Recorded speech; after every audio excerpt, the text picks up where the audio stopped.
मंत्री उदय सामंत बोलतायत, थेट जाऊयात. अवश्य वर्ल्ड इकॉनॉमिक फोरमचा कार्यक्रम जो आहे त्या कार्यक्रमासाठी आत्ताच मी झुरिक येथे विमानानं उतरल्यानंतर महाराष्ट्रामध्ये शिवसेनेचे नेते संजय राऊत यांनी माझ्याबद्दल जे वक्तव्य केलं ते मी बघितलं देखील आणि ऐकलं देखील. मला असं वाटतं की हा धादांत राजकीय बालिशपणा आहे.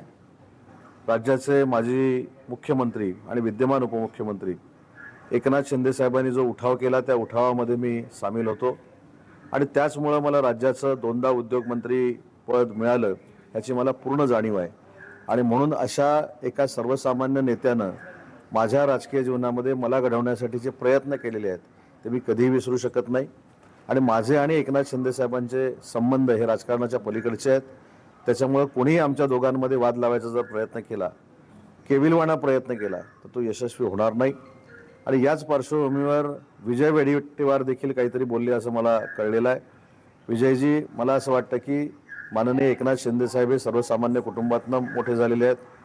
मी देखील सर्वसामान्य कुटुंबातनं मोठा झालेला आहे आणि तुम्ही देखील सर्वसामान्य कुटुंबातनंच मोठे झालेले आहात. त्याच्यामुळे 2 सर्वसामान्य कुटुंबातली लोक एकत्र असतील तर त्यांना बाजूला करण्याचं षडयंत्र आपण खेळू नका.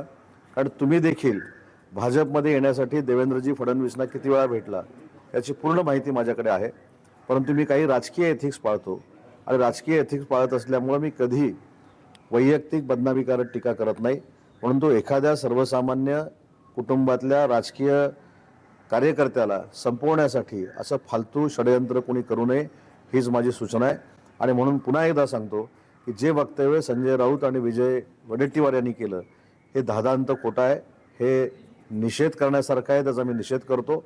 आणि मी एकनाथ शिंदे साहेबांबरोबर होतो आणि भविष्यामध्ये ज्या ज्यावेळी त्यांना गरज लागेल त्यावेळी त्यांचा सहकारी म्हणून मी त्यांच्या सोबतच आहे.